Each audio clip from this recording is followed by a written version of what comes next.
Last night on MasterChef Australia, some of the best cooks in the competition are standing in front of me. the blue team faced off in an elimination taste test. Don't overthink it. And for Matthew, the MasterChef journey ended. I think the hardest part is losing the amazing friends that I've made. Tonight, it's time to learn how to cook like a pro. Welcome to Masterclass. Gary and George dish out the ultimate surf and turf and reinvent an Australian icon. Plus, we learn how to bake the perfect bread with Michael Klausen. A world without bread would just be a horrible place. And we're joined by Australia's first MasterChef, Julie Goodwin, And hey, you're standing on this side of the bench. as she serves up a recipe from her new cookbook. You know a way to a man's heart, don't you?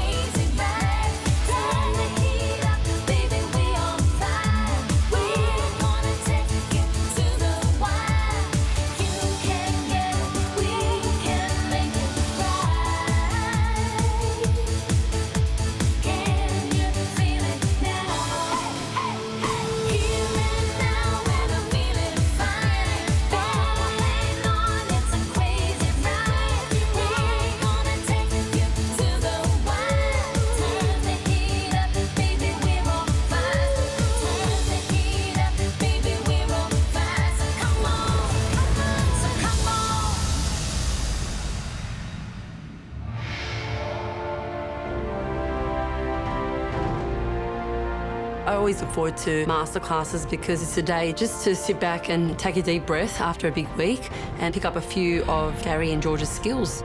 We write it down and it sticks in our minds for future reference. Masterclass is definitely a milestone for me each week. If I can make it there, I've made it through another tough week. Welcome to Masterclass. Look at you, a little cosy group on that little short table. Imagine a few short months ago, 24 contestants walked through those doors into the MasterChef kitchen. 8 of you left. So close to the end, you can almost smell victory. And even though I'm sure you don't tell the person next to you, you know you're gonna win, don't you? Yeah, there's a few nodding heads there. It's been a tumultuous week, a big week, massive week, again in the MasterChef kitchen. Matthew, Callum and Shani faced off in the beef stroganoff pressure test. Unfortunately, Shani picked the wrong cut of meat and the wrong spice. Nutmeg. And she became the 15th competitor to leave this competition for good. Then the blue team lost in the Qantas team challenge. And because of that, the whole team faced elimination. It was a taste test. I'm going to say apricot. Apricot. Dried apricot on the top. Apricot jam. Matthew was eliminated from the competition. Callum, you two were buddies in the house. It was your best buddy, actually. Bit of a loss. Yeah, losing Matty was certainly the person that's affected me so far, leaving from this competition. Is he going to go on, do you think? Is he going to pursue his dream to become a chef and own his restaurant one day? I think there's a big future ahead for him. After what was an absolutely strenuous and tough week, you're all here now. But for 2 of you, we're going to send you away, a little excursion outside the MasterChef kitchen to learn something new.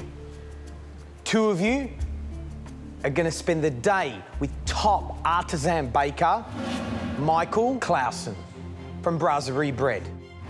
That is very, very cool. The people that we're going to send are 2 people that deserve to go, no doubt about it. Aaron, you love bread, so I'm sure you're going to enjoy it. And Marion, you've had a topsy-turvy last couple of weeks. I think this little pepper might do you really well. Enjoy. Thank you. See you guys.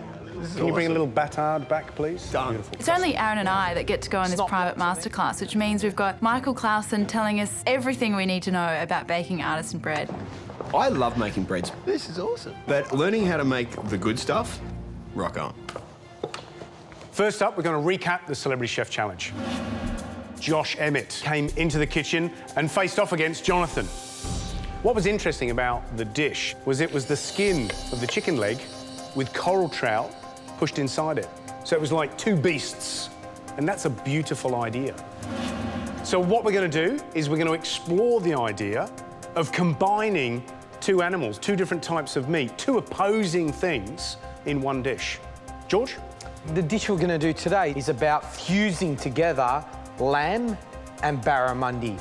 And we're going to serve that with a simple shiitake mushroom sauce. And Gary's going to make a beautiful hash brown.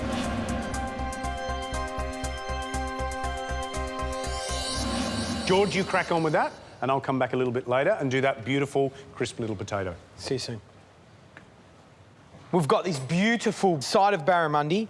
First up, I need to trim the fillet. We want the centre cut of the fillet here, all right? Using a long, sharp knife, we just make a really beautiful line. And what we want to create here is a beautiful fillet of barramundi, all right? And we want to keep that skin on, because that's going to actually wrap the lamb up. So we just tuck our knife underneath, and we just remove. And just gently, we're going to clean the skin up without tearing the skin. So basically for this dish, I'm using the flesh on the bottom side of the fish as well as the skin, all right? And just here lives a little sort of vein of fat that needs to come off the fish. You just see that, I'm just shaving that off. And if I don't take that off, when I go and cook the barramundi, that will go brown and horrid in colour. So basically what we've got here is about 8 to 10 centimetres in length, and that will give us 2 portions. I'll set that aside, and the next step is to prepare the lamb. So what I've got here is a back strap of lamb, and what I want to create is a little thin fillet that's going to just get popped on top of that barramundi. So the first thing I do is trim up the length, and then I want to barrel off a nice thin fillet of lamb here. I barrel it because I want pretty much the same size in both the fish and the lamb. So when it sits on the plate, it looks absolutely beautiful. The next step is to fuse the lamb and the barramundi together. And we're going to use a product called meat glue. It comes from beef bones, pork bones. It is an animal product. And you just need to be really careful. Don't use your fingers to dust it on there because you'll end up gluing your fingers together. So it's important to just get a little sieve and just actually sprinkle lightly, like you would icing sugar, okay? And you can buy this from a really sort of wholesale butcher. Right, pop the lamb in, and the next step is to roll. George, does the meat glue add any flavour, or is it flavourless? Absolutely not, it's flavourless. Right, next step is we're gonna wrap it in plastic wrap, just so it keeps it nice and tight and sets the shape that we want. That goes into the fridge for about an hour and a half to set, ready to be cooked. The next step is to make our shiitake mushroom sauce. Quite simply, 400 grams of sliced button mushrooms, as thinly as possible. Why? You're going to maximise the flavour out of the mushroom by having more surface area. Lots of surface area, lots of flavour. Next step, 100 grams of dried shiitake mushrooms that we've soaked. And that all goes in there. 2 whole golden shallots that have been thinly sliced. A head of garlic, that literally in half and in. Don't need to peel it, because we're going to pass this off later. 5 stalks of thyme, 1 fresh bay leaf, 250 mils of dry white wine, 100 mils of Madeira. If you haven't got Madeira, you can use port. 500 mils of veal stock, and 500 mils of chicken stock. Next step, turn the gas on. We'll bring this up to the boil, turn it down to simmer. What we want is a beautiful mushroom flavour. So we're going to let this stock tick away on a simmer for about 45 minutes to get some beautiful flavour in it. George, the next bit's hash brown, right? Hash brown. I hate those horrible, slimy, not very crispy, commercially made hash browns, awful things. And when we talk about hash browns, they can be a beautiful thing. Crispy potato, that's what we want, with a fluffy interior. And these little babies are a winner. What do? We pour the rock salt into the tray, and it's important to use rock salt. Number one, it's cheap, okay? It's not a heavily refined salt. It's nice and coarse. If you use table salt, if you think about what will happen, it's just like a cake on the bottom of the potato. And that won't make them overly salty, but it's just a pain to get off. Whereas the rock salt, nice and easy. Potatoes onto the rock salt, and then into the oven, 180 degrees for about 45 minutes. And the whole key here is to not completely cook the potato, but just get the cooking process started. So it's starting to cook, starting to soften, but still firm enough to retain its shape. And you'll see why later.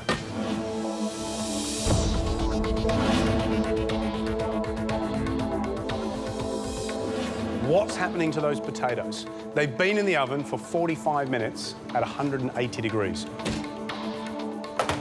There you go. They've started to cook, but they're still quite firm. That's the key. Jonathan, I need a little hand. You're in the Celeb Chef Challenge against Josh Emmett. So get up here and let's do these hash browns together. So first up, we're just going to peel the spud. You see, it's a little bit fluffy just inside the potato, but it's still quite firm, Jonathan, yeah? Yep. That's quite important because it's a fluffy potato that we want because we want that sort of soft, steamy exterior. But if you cook the potato too much, it's like mash, all right? And that's what you don't want. It'd be very difficult to form them into a nice little hash brown. So let's grate these potatoes through the coarse part of the grater and I'll just show you quickly, just try and do them nice and long, okay? Yep. So rather than little short movements, which you get little short grates, you want that nice, you know, see like that, so it's nice and long, all right? This just gives it a bit of texture. That's it, good stuff. Good stuff. So you've got nice long strands of quite firm but nearly cooked potato. That's the key. Because what's going to happen is when we form those into a little hash brown and plunge them into hot fat, what's going to happen? They're going to cook, crispy on the outside, and as it cooks through, finishes off the cooking of the potato, and it should be nice and fluffy, steamy on the inside. Brilliant, Jonathan. That'll do. The nice thing about this recipe is you can put other things in. You can put herbs, you know, like dill and parsley. You could put onion in there, so you'd sweat the onion off in a little bit of butter, some garlic. You could put bacon in there. Mushrooms, beautiful, okay? Now, you can use any mould you want. Secret is going to be just wet it, and what we want is these little stacks. So what you're going to do is just form that into the mould, and you've just got to press that enough just to create a bit of tension. So hopefully that little baby won't break up when it goes into the fryer, okay? Nice, huh? Beautiful. Jonathan, do you want to make a couple more? Yep. I think a hash brown's quite unique. I don't know whether you could use things like sweet potato or other vegetables to do that. You know, the lovely thing about it is that you get that crisp and crunch and that soft interior. So you've got to be careful if you use another vegetable and try and replicate it, what it's going to be, because if the sugar content's high, then it's going to be brown and sugary on the outside.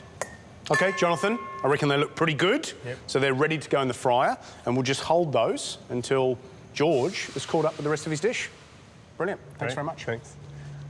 Right, guys, this shiitake mushroom stock has been simmering for about 45 minutes, and you can see this sort of rich, sort of dark stock colour, which is absolutely gorgeous. Those mushrooms have leached out all their flavour. It smells beautiful. Yeah, it smells really good. And you've created an absolutely delicious essence there. That's lovely. Wow. Right, we flick that off, and then we just pass that through this sieve here.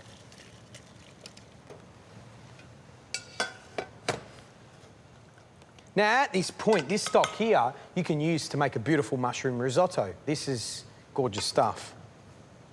All right, back on the heat. While that's reducing down, we can start cooking our lamb and barramundi cutlet. OK. So now I want to portion this up, all right? So I just clean up the end by taking a thin slice off, and I cut it directly in half. OK? Now, I'm going to make a little incision just there, but I'm not going to tell you what that's for. I'll tell you in a minute. Right, let's cook it. Frying pan on, a little bit of oil, a little bit of salt, skin side down, and we start to get that skin nice and crisp. We make sure we colour the barramundi on all sides, that skin. We want it nice and crisp.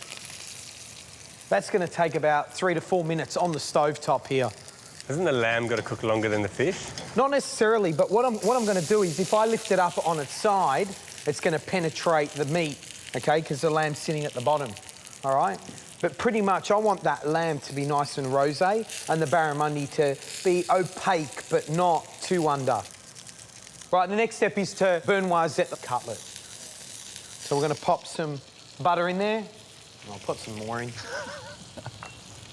You know, a good 2 tablespoons worth. We're not going to eat that butter there. That's there to coat it, flavour it as well, yeah? Okay, and some thyme. All right? I'm just going to let that sit on the side and rest through. It's going to rest through in that butter, so it's really flavoursome. It's just like beautiful and golden. Okay? And while that's resting, the sauce is nearly ready to finish with cream. We'll flick over to Gary and finish off those hash browns. OK, so all we've got to do now is fry these little babies, 180 degrees, and I'm going to drop these gently into the fryer rather than slinging them all in, just to make sure that they're not going to break up.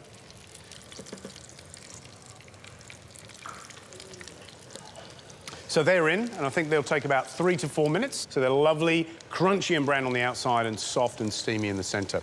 George, we're nearly there. Brilliant.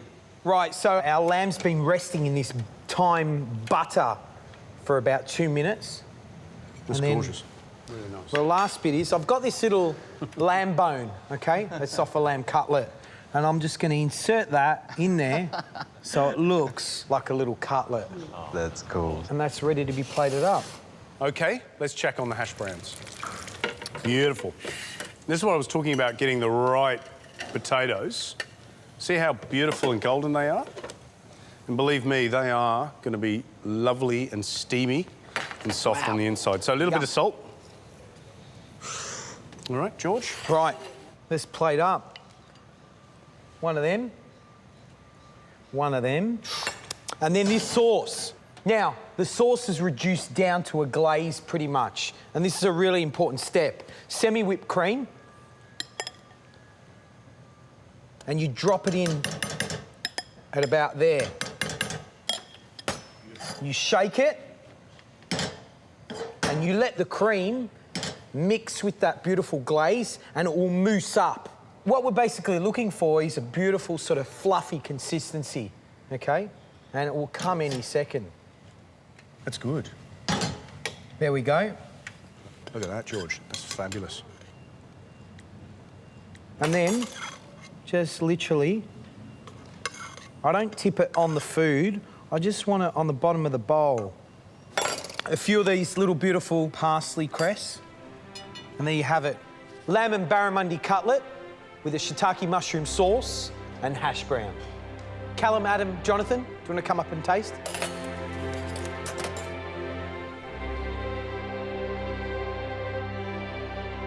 Oh, wow. That sauce is delicious. The consistency of it is really foamy. It's like mousse, isn't it? Like chocolate mousse.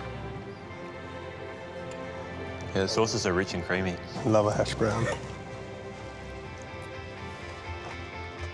That fish-lamb combination, it really works. Yeah, like, it's the amazing. textures are kind of the same. You can't find good hash browns these days. That is awesome. And how easy is that? Potato, salt, cook. Can you take a little hash brown back for your compadres? Yay. Thank you. Oh, this is huge. You can have a bit. Right, guys, my top tips for making lamb and barramundi cutlet with shiitake mushroom sauce. When you roll the lamb and barramundi up with the meat glue, make sure you leave it in the fridge for over an hour so it sets. With that shiitake mushroom stock, don't season it at the start. Find out at the end if it needs salt. Everybody needs to know how to make a good hash brown. 3 things to be careful of. 1, buy the right spuds. Low sugar content, that generally means new season. Number 2, part cook them on rock salt for about 45 minutes. And that part cooking is really important because you want the potato partially cooked, but you want it slightly sticky when you grate it. There's that starch that's just starting to develop as it's cooking, and that's what binds the hash brown together when you mould them. And the last one is the right cooking temperature for the oil, 180 degrees. That size hash brown takes about 5 minutes. Golden brown on the outside, soft and fluffy on the inside. Right, guys, as you can see, we don't want to see any Frankenstein dishes. What we want to see is elegant dishes that incorporate the land and the sea. Something delicious. Let's look back at this week's Mystery Box Challenge. That was set by a very special guest. And for this segment, we're going to bring back that very special guest, Julie Goodwin, the first winner of the MasterChef title, to come in and show us one of her dishes.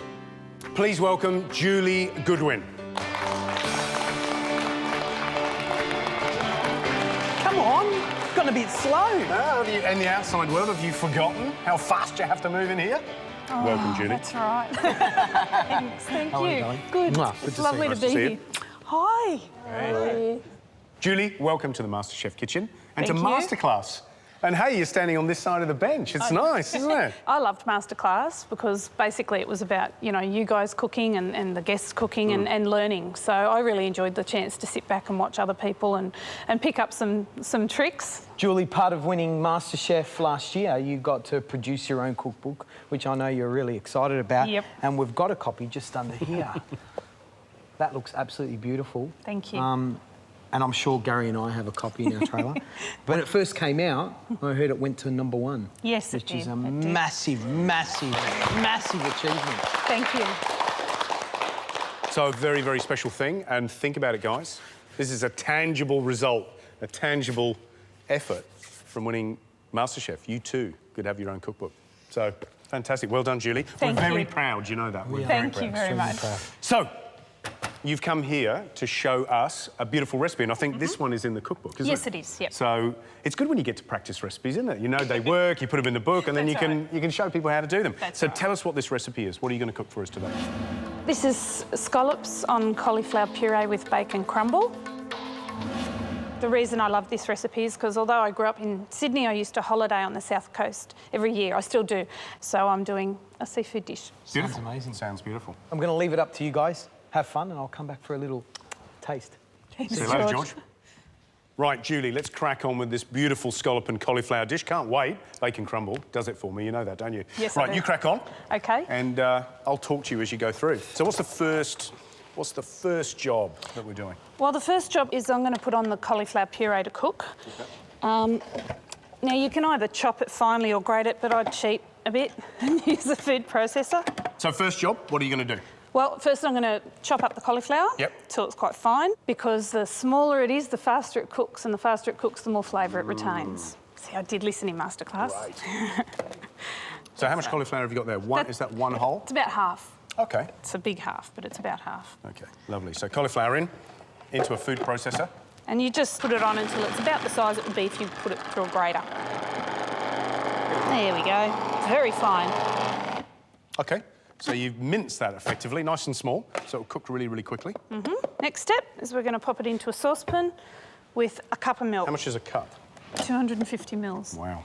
Full fat milk. Great. So that goes on to boil around about 8 minutes. Okay. So next we'll do the bacon crumble. So you got your pan on, high flame, get it hot. Yep. What's the next stage? We'll just put in the bacon, which is a really fine dice, because what I want is little crunchy crumble. So I'm going to cook that till it's quite brown. So that takes a few minutes. So what's happening is the fat's leaching out of the bacon, it's frying beautifully, and we're looking for a nice caramelisation on that.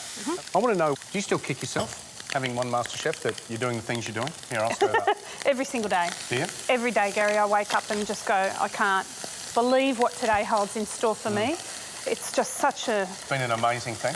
It has. It has. And every day brings something new and something wonderful. I meet new people. I get to do fantastic things. I sometimes stand in my kitchen at home and I'll be testing a recipe and just going, I can't believe that this is what I make my living doing now. Isn't that marvellous? So, Gary, you can chuck the breadcrumbs into that now, I reckon. So what have we got here and how much of it? That's just about half a cup of fairly coarse breadcrumbs. And that's brown bread you've used there? Yeah, you can use brown bread or Gee, white that's bread. healthy, isn't it? Yeah, this is a really healthy dish. Yeah, Wait it's till you good see fun. the butter in the cauliflower. That looks like it's getting pretty close. Nice and mushy, so I'm just going to turn the heat off and chuck the butter through. Chuck the butter. Now, how much butter are you going to put in? Well, that's 250 grams, so we might put in half of it, stir it in, and put the other half in as I That's puree. a very bad habit, using that butter. Do you remember when George and I first series we got called the Butter Boys? The amount of butter that we put in everything? So what are you looking for here? You're stirring it in? Stirring it in, I just want nice colour, nice consistency, and when I puree it, that'll be beautiful and silky, and Gorgeous. if it needs more butter, we'll put in more butter. OK, so that's ready to puree. It is. So bacon crumbs ready to go, and your cauliflower and milk and butter is ready to blend and puree. That's right. Yep. So should we do that next step? Let's do it. So a little blender, invaluable little thing. If I was at home, I'd just use the food processor to save washing up another piece of equipment. There we go. Beautiful. And then on to blend. Yeah.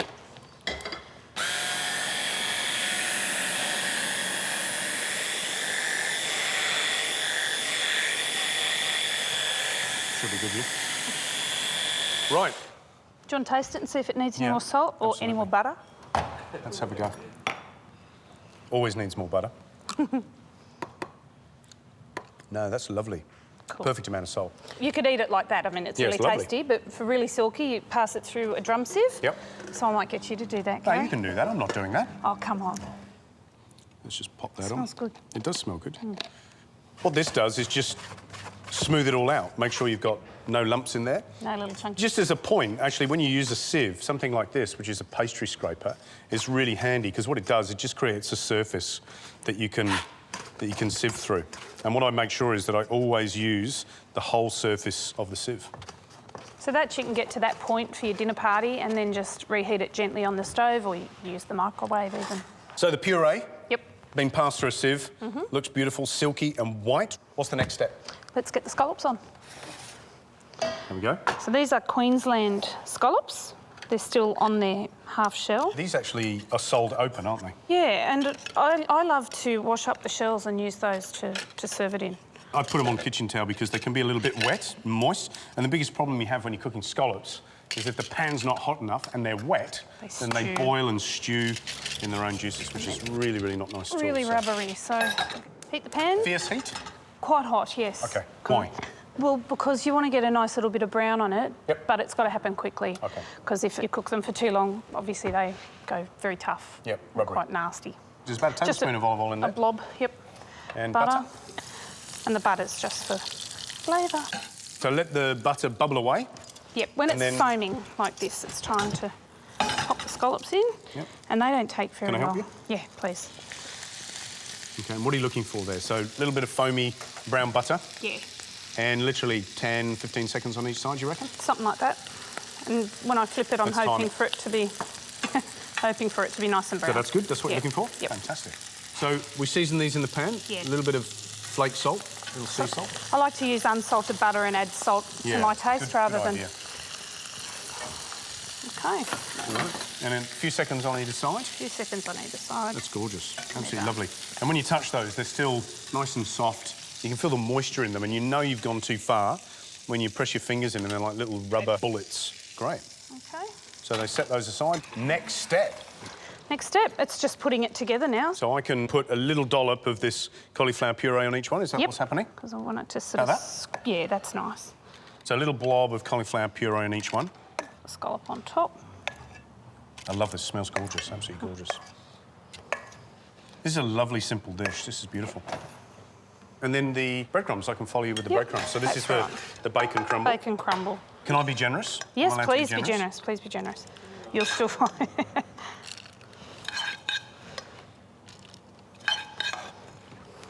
Is that OK, Julia? Yeah, that's just right. See how beautifully we're working? We're like ballerinas.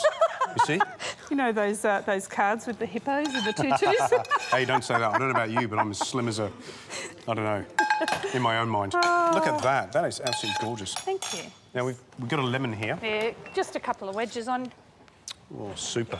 All right, happy? Happy. OK, so that's my scallops with cauliflower puree and bacon crumble. Ooh, I can smell them. They smell beautiful.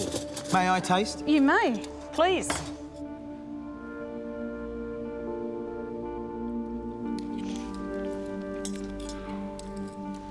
Julie, it's delicious. Absolutely delicious. You get that lovely creamy cauliflower, super sweet scallop, and that lovely sort of juicy, you know, fatty crispy bacon. I love those, that bacon crumble on top. It's delicious. Thank you. That's a good idea. Great idea, Gary. We Where'd should that use come that one. Anybody want to come and taste? Just the front row. Bring one back, Alvin. Wow. Julie, this looks amazing. They're nice on the shells, aren't they? Love the presentation. I think the texture's just great. The scallops is perfectly cooked and that cauliflower puree is so smooth, and then, you know, the crunchiness of the bacon crumble. Glad you like it. Joe, bit of a fan? I'm a huge fan. I'm making this for my family when I get home. Do you think we should share it with the other guys? No, let's absolutely. No, let's not. No, do yourselves a favour. 3 forks and take it back to the guys. Awesome. Thanks, Julie. Thank you. Thank you. Thank you. Thank you. Okay, my top tips for the scallop dish would be, first of all, to make sure your cauliflower's cooked through all the way so it's nice and smooth. Secondly, bacon crumble. Make sure the bacon's really nice and brown and crunchy because the crunch is a really important element of the dish. And thirdly, don't overcook the scallops. Nice hot pan, a few seconds each side. Otherwise, they taste like rubber. Good advice. Well, Julie Goodwin, thanks so much for coming in and sharing a recipe with us. That's a beautiful dish. Scallops, cauliflower puree, bacon crumble. You know a way to a man's heart, don't you? Through his stomach.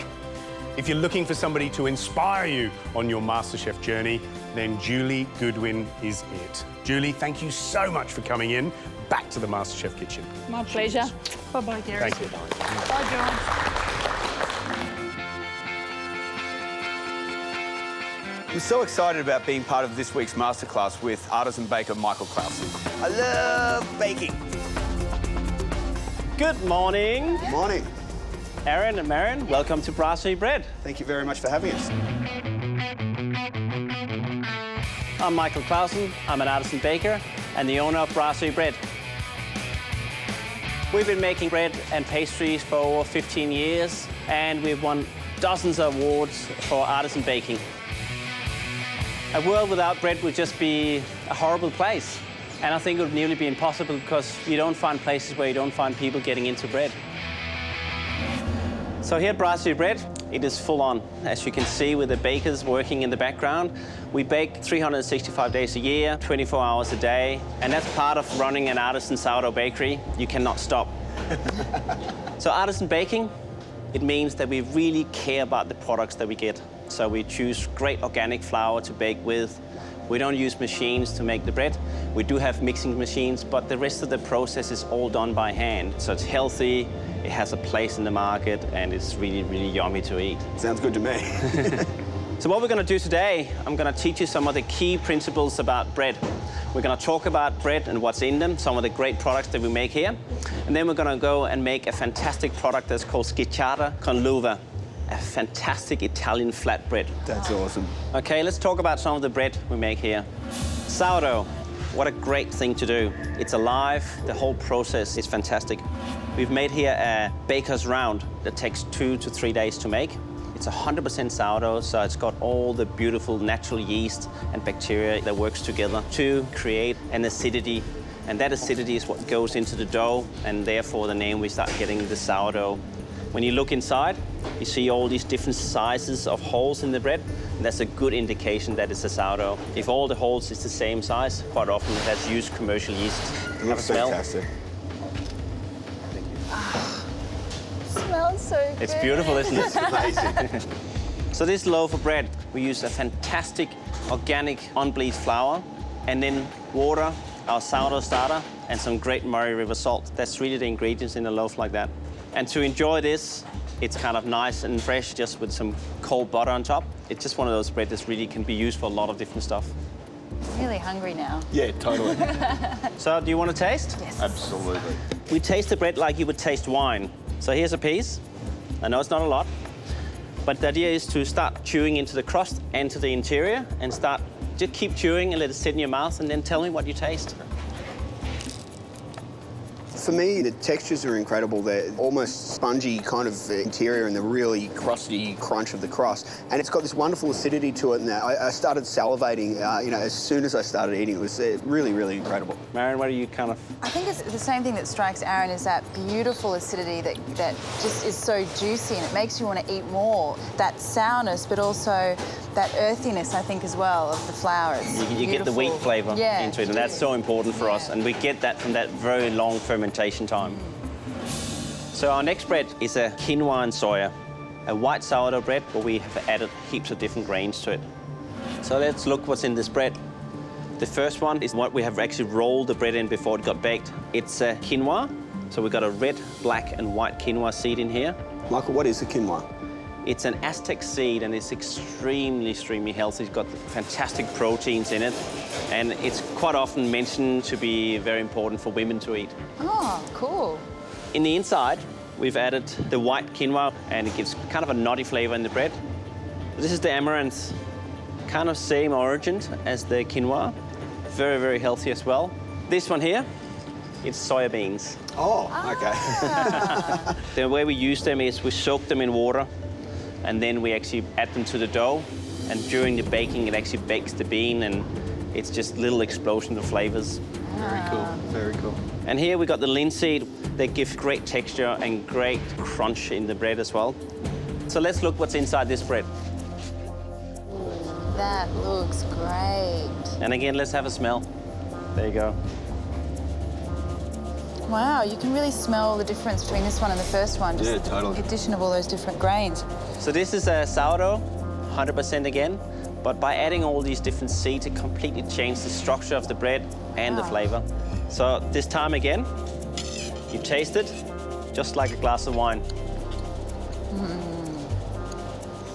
Wow, it's got that really beautiful nuttiness that you were talking about from those different seeds. And the acidity seems to be a little less, I guess, because you've got that balance of almost that sweetness of the nutty flavour. Michael, this might sound like a stupid question, but you bought this great bread. How do you store it so, you can kind of keep it like that? If you're going to eat a loaf of bread in 2-3 days, store it in a Hessian bag. Or in the paper bag that you buy it in. That will keep the crust, and you still have the great kind of structure of the bread in. If you want to try and stretch out the life of the bread, put it in a plastic container or in a plastic bag, and that would make sure that it doesn't stale too fast. And never put it in a fridge. It's a bit of myth, this thing about putting stuff in the fridge, but fridge is the worst place you can put bread. It makes it very stale. Why is that? The fridge works by sucking moisture out of the products, and therefore you actually end up staling the product more than you actually keeping it for long life. What about freezing bread? Because a lot of people do that. Yeah, perfect way of especially when you work with sourdough and those kind of bread, it freezes really well. Just take it out, thaw it a little bit, throw it in an oven, and just bake it so it gets really crunchy again, and just eat it that day. I like the oven thing again. That's awesome. Cool. So we learned a lot about different styles of bread, and now it's time to start making our own. I'm going to show you how we make Skata Conova, a beautiful Italian flatbread. So to make this beautiful Skata Conova, we're going to start out by actually mixing your dough. Okay, grab your bowl. So I've got 420 gram of unbleached organic flour. For the yeast, we're using 10 gram of fresh baker's yeast. Consider the bowl have a separation down the middle. On the top side of that, we're going to crumble the yeast into that. Now we're going to add the salt. And salt is a very important part of baking because it actually works as a preservative, and it actually works as a retarder, so it controls how the yeast works through the dough. So if we didn't add any salt to the dough, we would just have a dough that would just explode. It would be way too active.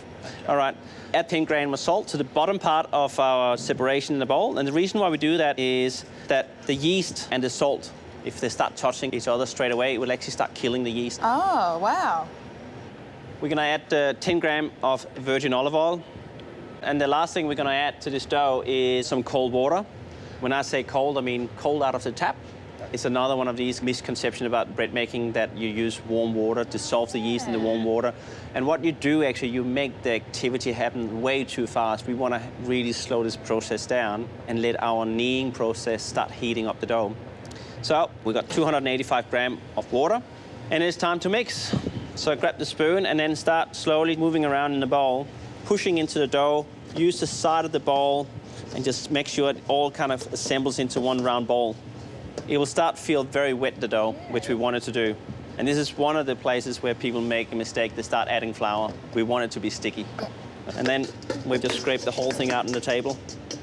Take your dough, push out, lift up, and come back on top of it. So we knead for 5 minutes. This looks fun. It does look fun. The trap that everybody falls into at this stage, they go, oh, I've got to add flour. It sticks to my table, it sticks to my hand, and they start adding all this flour. And by doing that, we get a very dry dough, and it actually becomes a dough that's really hard to proof later on. So we actually can end up with quite a flat bread.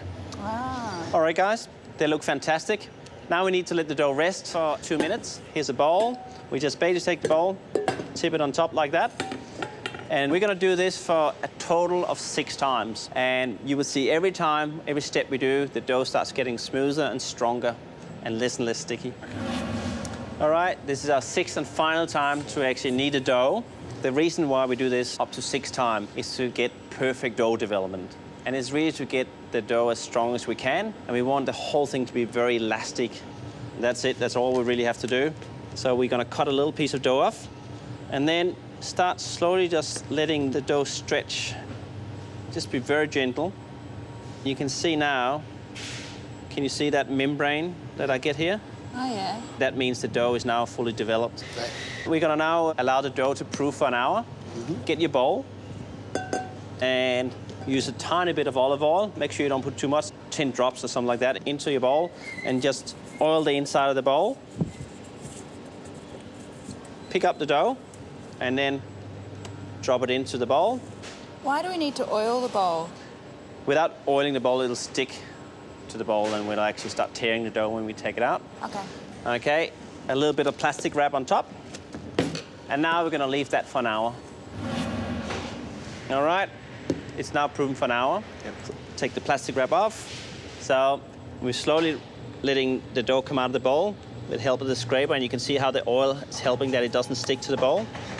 This is a beautiful living thing, and we really want to just be very gentle. So push it down, just a tiny bit, flatten it down, lifting it up, and like that. Wow. Super cool. Folding it over again, folding it over again, and there is the next step. Wow. And we put that back in the bowl. Okay, so push down into the dough. Make sure you can feel that the gas getting out of the dough. Yep. Then you can start actually doing the first fold up and lift up the next one, and then push down, and then fold it over again. It's actually quite easy to work with, a lot easier than I thought.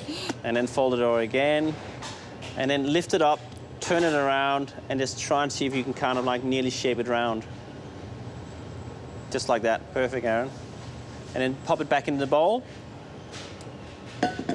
Stick the cling film back on, and we're just going to leave that for like half an hour before we can start shaping Skata Conova. Excellent. Great. Now it's all ready, another half an hour. It's gone, and you can see how active the dough is. So let's get the plastic off it. And same technique as before, gently just scrape the dough out. We're going to be very, very gentle with the dough. The first thing we're going to do is cut down the middle. One of the pieces gets back in the bowl. The technique here is trying to create a beautiful oval shape out of this piece of dough without being too aggressive in remolding it. So got a little bit of olive oil and dip your fingertips in it, and then we'll pick up the dough and see if we can kind of like shape it into the beginning of this kind of long shape. And then I'll basically dip my fingers and squeeze into the dough. It's called dimpling, and you can push quite hard into it so we start getting a nice shape. So inside the bread now, we've got little air pockets that is developing while we're pushing down on it. What I would like you to do is lift it up and just give it a little bit of a stretch. And we're gonna lift it up and put it on top of this grease-proof paper. All right, so now it's time to use some grapes, and we're gonna use these very beautiful organic seedless grapes. We'll push them into the dough. Just get them in there. There's a couple of different variations, of course, of a recipe like this. Aniseed has been used a lot in these recipes. I've made one where I used cherries instead of grapes during the cherry season. This is beautiful. Awesome. Yeah. Push the grapes in, get them into the dough. Okay, we're gonna finish up with drizzle on the rest of the olive oil. We're going to use some raw sugar to put on top. It actually gives a beautiful crunch when it gets baked. We're just going to leave it for 15 minutes on this tray to actually proof up. Cover them with plastic wrap. So when we bake it, we get a lot better crumb structure and we see the dough proving up around the grapes. Cool. All right, it's time to put them in the oven. Cool. I'll put the oven on 210 degrees. Yep. Drop directly down on the stone, one at a time. And here's the one I made. We'll drop that straight on the stone. There we go. 15 minutes, and we'll wait.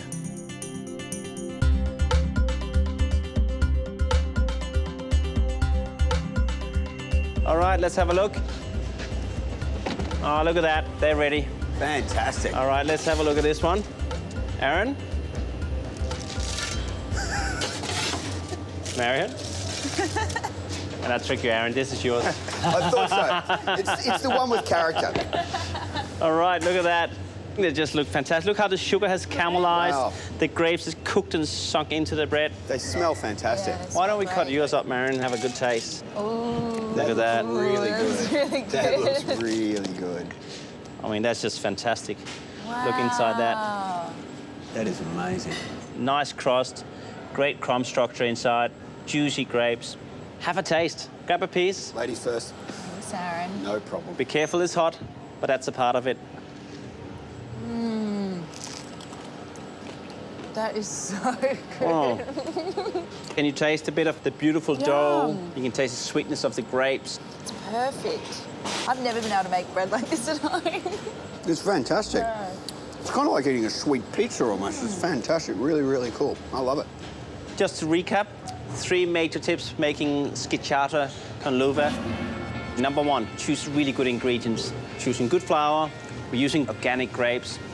Number 2, stretch out the process, make it last a long time. Use cold water at the beginning, work in a not too hot environment, and just let the dough develop over time, let it rest and come back to it.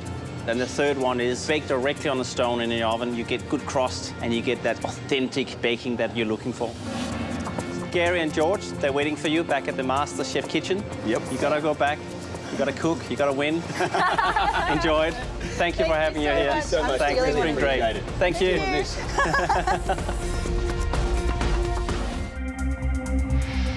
So next in Masterclass, we're going to look back at the invention test. What we asked you to do was to reinvent a great Aussie classic. And in this case, it was the Chico roll. It was a difficult challenge. And Jonathan, you won that one. So fantastic job. What we're going to do for you guys today is something a little easier. And that's the reinvention of that classic Aussie ice cream, the Golden Gaytime. What we all love about that Aussie classic is it's a combination of chocolate and caramel. And if you think about it, manufacturers use that over and over again in all sorts of confectionery. Chocolate and caramel, peanuts, biscuit crumbs, they all work brilliantly well together. And it doesn't matter what combination they're in, it just is an instant hit. So what we're going to do is a reinvention of that Golden Gaytime, and we're cooking a bitter chocolate ganache with caramel and peanut ice cream and a white chocolate honeycomb. So the first step for this dessert is going to be the chocolate ganache. George, this needs to go in the fridge. Get to it. Brilliant. Right, guys, to make this bitter chocolate ganache, quite simple. 500 grams of double cream. Into that, 50 grams of glucose. And we're just going to let that come to the boil. In a bowl, we've got 450 grams of dark bitter chocolate. 175 grams of unsalted butter, and of course 2 grams of salt. We basically want to bring this cream up to the boil. Once it comes up to the boil, we're going to tip it over our chocolate to melt the chocolate, and that will form our ganache. That's how simple it is. Why are you using double cream? It's rich. That's what I want. It's just a fattier cream. Could you use another? Yeah, of course you can. Oh, okay. You can use normal cream. Right, guys, as you can see, the cream's scalding. So I take that off and I tip that into our chocolate. And we just slowly incorporate the cream into that butter, the chocolate, and that's going to form our ganache. That's it. Easy. Once you've incorporated the cream and you emulsify it all together, you're done. The glucose also helps it emulsify. It's an invert sugar. And look at that, it's just nice and shiny, free of any lumps. The butter's emulsified, and it's also given it that real velvetiness and sort of shininess that a ganache should have. Right, guys, that's ready to go. So to cool that down a little bit quicker, I'm just gonna pop it in the fridge. Right, so over to you, Gaz, for the peanut butter ice cream. Great. Okay, ice cream, nice and easy. But there's a little step that we're going to include, and that means adding a flavour to the milk and cream that we're going to use to make the ice cream. First of all, I'm going to get a hot pan ready. The reason I want to do that is because I want to make a dry caramel in which I'm going to throw my peanuts, and then I'm going to scald the milk into that caramel so that I end up with that caramel peanut milk, which is the basis of the peanut ice cream. Now, I need a hand. So, Callum, Golden Gay Time was your wannabe challenge. Get in here. Now, first of all, hot pan, spoon, and I've got 2 amounts of sugar. We've got 50 grams, which you're going to sprinkle into the hot pan to make a dry caramel. And then we've got 100 grams of sugar and 6 egg yolks, which you're going to mix into a bowl to form the basis of that anglaise or that custard. All right? So off you go. Sugar first for a caramel. And while you do that, I'm going to grab some ice. Okay. How's it going? That's good. Right. Let the pot do its thing. And what that means is allow that caramel to start forming. Now, dry caramel, different to a wet caramel. Difference is when you make a wet caramel, you dissolve the sugar with a little bit of water, which starts it off, slower process. And as the sugar cooks, the moisture evaporates. Dry caramel, hot pan, dry sugar, a little bit more difficult to make, all right? In with the peanuts, give it a stir. A little pinch of salt, all right? Give that a stir, and let's take that off the heat, because that's getting away from you a little bit, and that's why I've got the ice. Because when we get that reddy brown colour in the caramel, we're just gonna shock it into the ice. I'd go now in there. Give it a stir. Yep, that's taken the heat out of the pan, all right? So what it's done is just shocked the base of the pan, stopped it cooking pretty much straight away, all right? Now, we can relax now. Done the caramel. Chuck the spoon in. I want you to measure off 300 mils of cream and 300 mils of milk and pour it on top of the peanut toffee.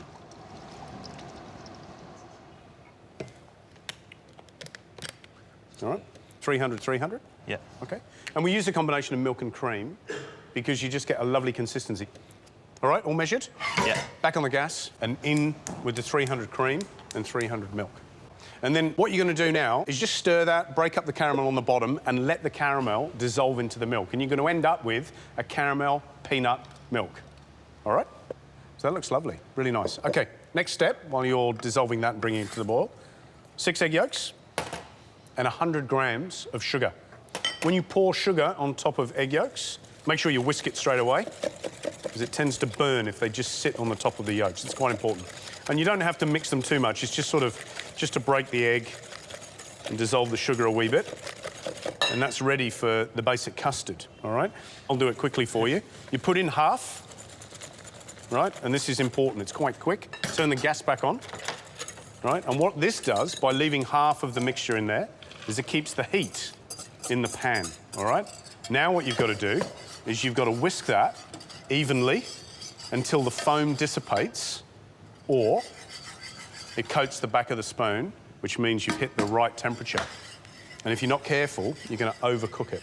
So this is where the ice comes back in. Clean bowl, because we don't want raw egg yolks in our custard. You've got to whisk evenly, and then you've got to hit 80 degrees. So if you slow it down, whisk that for me. So you could do this with a thermometer if you weren't sure? There you go. Keep whisking. You've got to hit between 75 and 80 degrees to sterilise and thicken the custard. If you're not using a thermometer, what I do, and you're a little bit heavy-handed, is just a very gentle whisk, all right? And I can just see it now. See as the foam dissipates, off she comes, right? It's quite quick, all right? And then straight away, whisk the custard and see all that steam? What's that? That's the heat. That's heat. So you're dissipating the heat straight away and you're stopping the custard cooking anymore because the risk is it's going to scramble, OK? So as that's cooling down, the next thing we're going to add is the peanut butter. There's a couple of tablespoons of peanut butter in there. And Callum, I just want you to whisk that in and incorporate it. That's about 100 grams of peanut butter. The reason we didn't add the peanut butter at the beginning in the custard is because there's so much fat in peanut butter, it'll split the custard. So that's why it goes in at the end. Ah. Oh, yeah. That's, yeah, that's much better. That's good. Yeah. That's good. See, Callum, you just went, woo! I reckon that'll do. So let's put half into the ice cream machine and flick that baby on for about 20 minutes and see what happens. That'll do. All right, flick it on.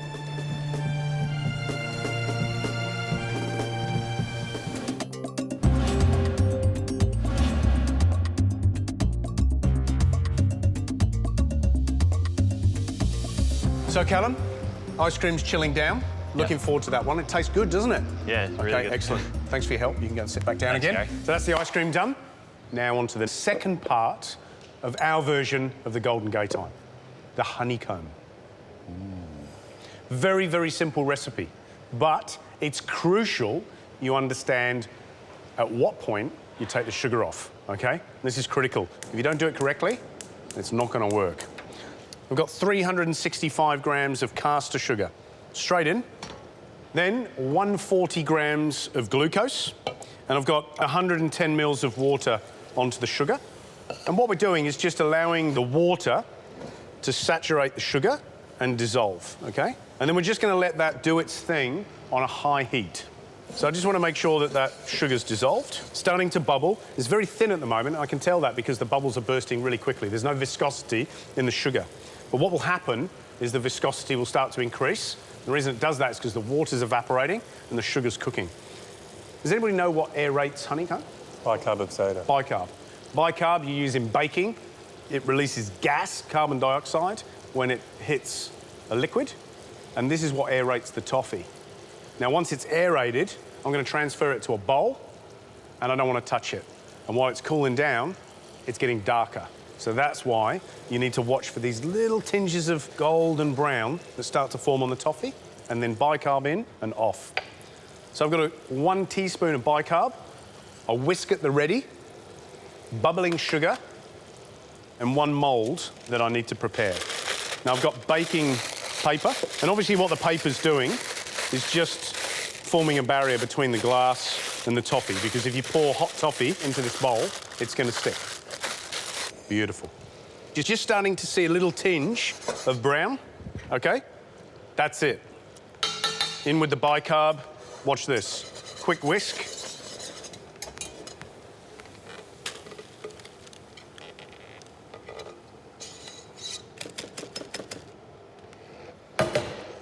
Still growing, OK?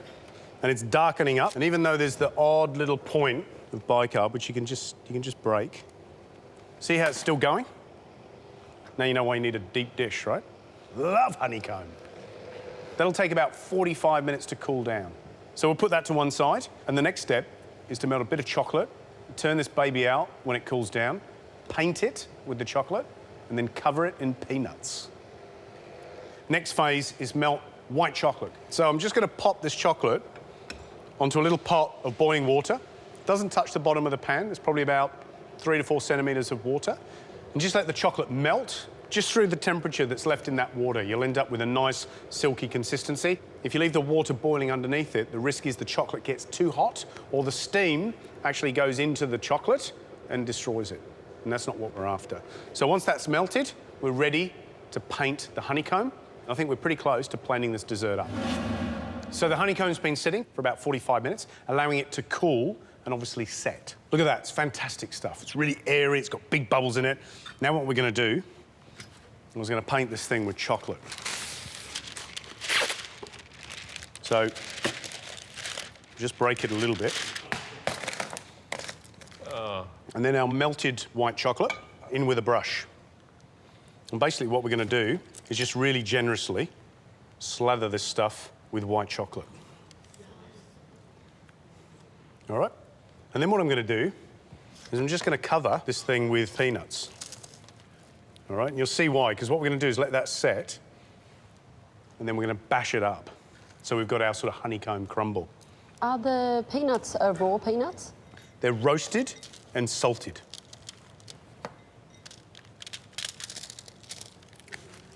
Okay, nearly there.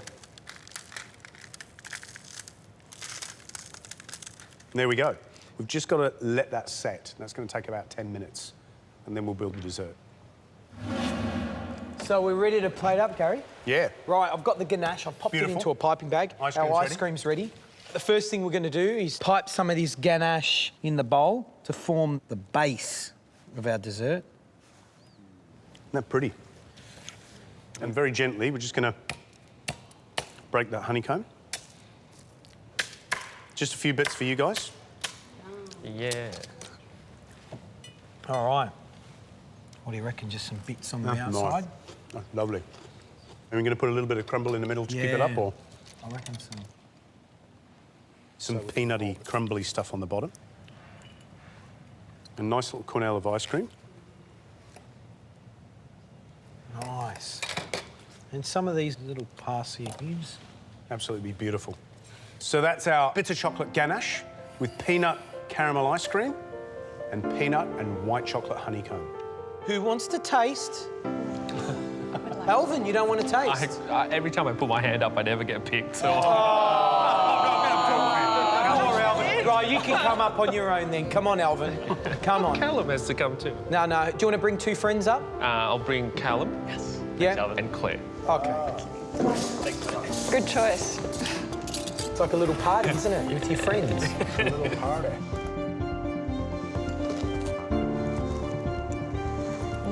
Claire, tell me what you're tasting.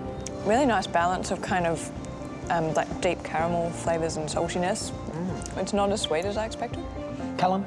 And the honeycomb, that's a really cool trick. I really like the flavour of that. With the white chocolate and the peanuts, the whole dessert really works well together. Is it a nice little celebration of the Golden Gate time? It's a good tribute to it, that's for sure. Thanks very much, guys. Thank you.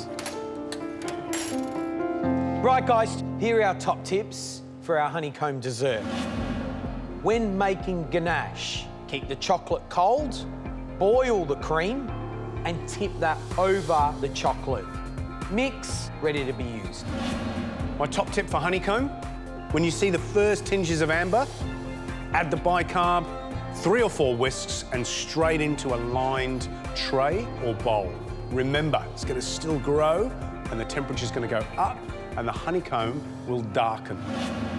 A nice end to a big week. Bit of struggle, but a bit of celebration as well. So come up, grab some food, and we'll have a little drink to bring in a new week. Guys, come in just in time to grab some food. Yay! Fantastic. Come on, Gaz. Come on, Gary. Hello. How was it? Hey. How was it? Wonderful. Does anybody want water? Yeah. Adam, play.